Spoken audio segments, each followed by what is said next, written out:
In this video, I'm going to teach you the 6 steps to selling a high-ticket video production. What I consider high-ticket is anything that's going to make you almost physically ill to send that price over to the client, or when you say it, it makes you want to crap your pants a little bit. So if that's you and you're trying to figure out how to get over the hump and charge more for your videos, hopefully this video will help you out. So if you want to learn more things about how to grow your own videography business, make sure to go check out my free 1-hour webinar down in the description box below, where I talk about the 9 biggest mistakes that solo videographers make when they start their own business. And without any further ado, let's get into the video. Now here's the 6-step overview, and then I'll get into the exact steps and how to implement them with your business. Step 1 is finding clients with a budget or means to pay you for what you're worth. Step 2 is asking the right questions to establish your thought leadership. 3 is illustrating value, which is one of the hardest things you can do, especially as a creative. Step 4 is presenting their options to them. Step 5 is to present the price.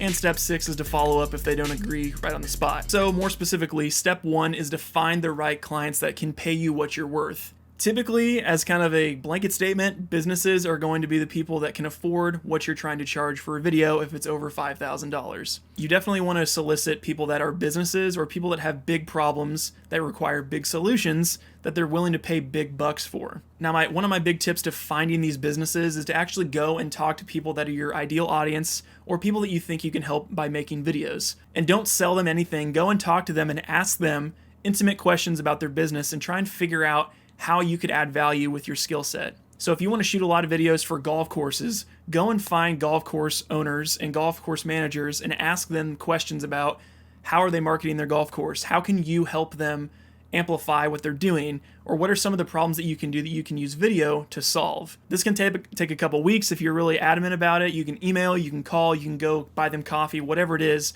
But this research step is so important because there's so many niches that have very specialized problems and they need specialized solutions. And if you know what those problems are, you can speak to that when you're trying to find these people, and it'll make you much different than the other average Joe that's out there trying to sell video, and you're going to be selling a solution to their problem. So even if you're doing super high-end weddings, there are certain people that look for a very high quality video, and to them it might just be they put so much money into their wedding, they want to make sure that they put a lot of money into the video to capture all the details that went into the wedding. So again, it doesn't matter if it's just businesses, if you're doing weddings or any other type of niche out there, you just want to make sure that you find people that can identify quality and respect it enough to pay you more. Which leads me to my other tip, which is also having quality be more important than the price for the certain person you're trying to sell to. So you can ask them, hey, what is the most important thing to you in terms of this video? Is it affordability, is it price, or is it speed of how you turn it around? And based on those responses from those people, you can kind of get a better idea about what types of clients you're soliciting. Okay, that's enough of step 1. Step 2 is to ask good qualifying questions to learn more about your prospects. So the kind of discovery phase or the questionnaire type phase is really where you can learn a lot more and you can stop wasting your time with cheapos that aren't willing to pay your prices. So I like to ask questions like, what's at stake? What does a successful video look like? What do you hope to get in terms of sales from this video? Of price, turnaround time, and production quality, which is the most important to you and why? And what is your distribution plan for the video? If you start asking more insightful, marketing, business-related questions and really actually care about the responses and understanding more about your client, they're going to see you more as a thought leader and somebody that's very high-end in terms of, man, they must know what they're doing if they're asking these types of questions. You're not asking about hourly rates and day rates and rental gear and stuff like that. You're asking about how can I solve your problems with what I can do. So really just ask a lot of questions and learn a lot from the people before you start pitching them anything. Step 3 is to illustrate the value, which is one of the hardest things you can do as a creative. It's really hard for you to put a dollar amount on what the value is of your video production, but if you understand more about your clients, you can kind of illustrate this in a way that makes sense to them. And the one that makes sense to a lot of businesses is return on investment. So I'm going to mention a couple different closes or ways you can kind of position your value when you're towards the end of the sales process in different ways that can appeal to different audiences. So one of these closes is the wouldn't it make sense close. So after you're asking them a ton of questions, you could say, hey, how many more customers do you plan to get from this video? And they'll say, yeah, we're hoping to get like 50 more customers. If you plan to get 50 more customers from this video, wouldn't it make sense to have a professional video that ensures that you get those 50 people? You kind of set up the situation to be that you're an idiot if you don't go with me type thing, but you're not going to say it that crude. You're going to kind of position and spin the statement to be more, it would make a lot of sense to go with me and do this thing. in a very tasteful way. And again, you want to experiment with these and find out which one makes you feel more comfortable and which one you feel closes the most clients when you get to this conversation. Another close could be a hard to get close. So if you are kind of a higher end luxury videographer and your calendar's full, you can always say, hey, if you're kind of worried about the price, I have a really full schedule. If you're not feeling like you can pay that, that's okay. I have a bunch of other clients that are waiting, but I really feel like I can help your business quite a bit. I prefer to just be more candid and not really closey and salesy, so I typically don't say this one personally either. Another approach is that they're paying for the strategy. So you can always say, hey, if the video is too expensive, you can go down the road and get some random kid in high school or college to shoot this for you, but shooting with me gives you all the marketing strategy. I work with businesses a lot, and I understand the distribution and the strategy and how to use the video to get you results. So if you want access to that strategy, working with me will be a really smart option for you. Another close would be the social exile close.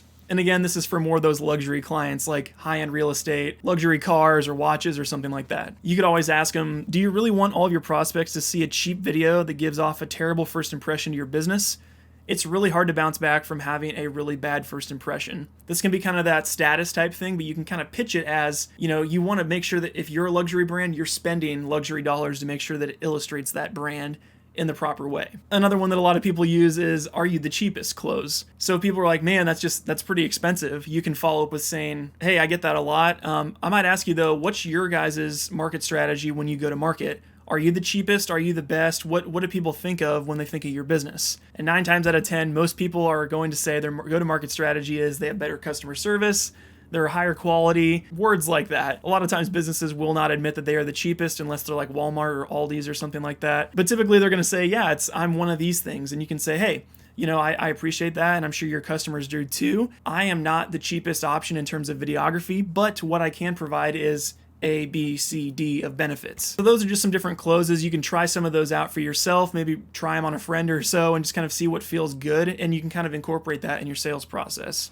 Step 4 is to present your options to the client. What I tend to do is try and keep the close and the presentation of the numbers very, very simple. If people feel like their decision is very complicated or there's a lot of moving parts, they're typically going to take inaction or not do anything because they think they're going to make the wrong choice. So what I like to do is just make it very, very simple and black and white and just show them on paper what that will include. Typically like to pitch at the end when I say, here's what I see your options are, and correct me if I'm wrong, but you can either do it yourself, so you can shoot the video yourself and try and figure out how to edit and shoot, or have an intern do it or something like that. You can hire someone cheaper, so someone in high school or college that doesn't have a lot of experience, and you kind of risk your brand in terms of really putting yourself out there and getting a bad response. Or you can hire somebody like myself that's a little bit more seasoned, that understands your business and how to get real results with a track record. Make sure to outline all those values and the benefits right away instead of the production days and the hours of edit that you're going to put into it. Really talk about the value that this video will give to the client. Things that I say pretty often too are that I help solve big problems that deliver even bigger results.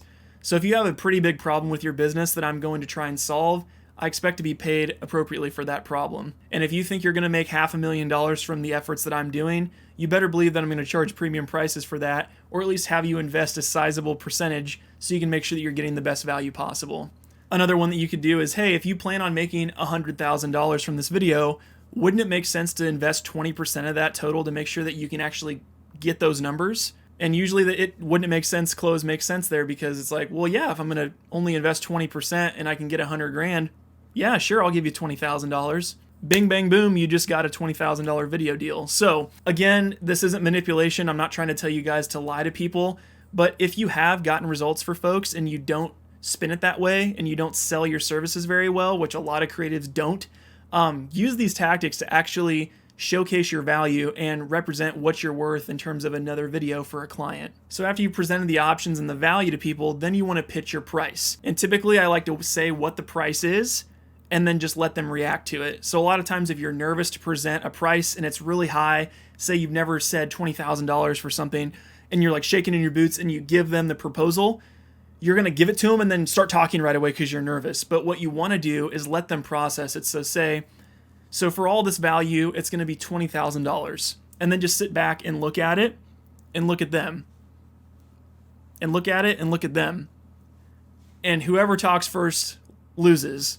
have them look at it. If it's a really awkward silence, say, what questions do you have? Or what concerns do you have about this? And you kind of talk through that process with them. And then you can kind of learn more about where they're at on the price. And a lot of times you'd be really surprised if you pitch a business, depending on their size, a huge number like that won't scare them, just because they know they have X amount of budget for something like this. And if it falls within there, they're like, okay, that's pretty normal. Price holds so many people up. And if you're so afraid to pitch a higher price, you're never going to make more money. You're never going to have a 6 or 7 figure business, just because you're too afraid to pitch for what it's valued at for the business. Now, again, you don't want to just over pitch somebody on something that doesn't actually give them value. You want to make sure that you've articulated that value. You intimately understand what the business needs and what that problem is and what the value is that they're willing to pay to solve that problem. So when you pitch it to them in person, you're going to have a higher close rate just because it's harder for them to say no to your face, or you can have that conversation and that dialogue back and forth. If you present digitally, make sure that you follow up, which is step 6. So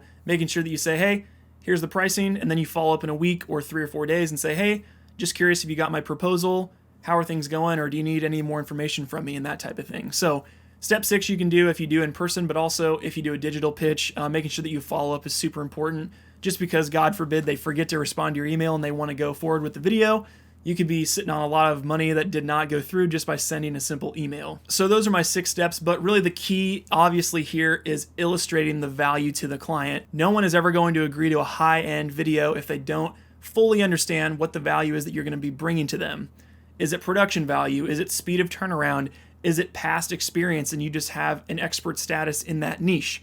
Whatever it is, you just want to make sure you articulate that value, you understand their problems, and you present based on what your value is truly in the marketplace.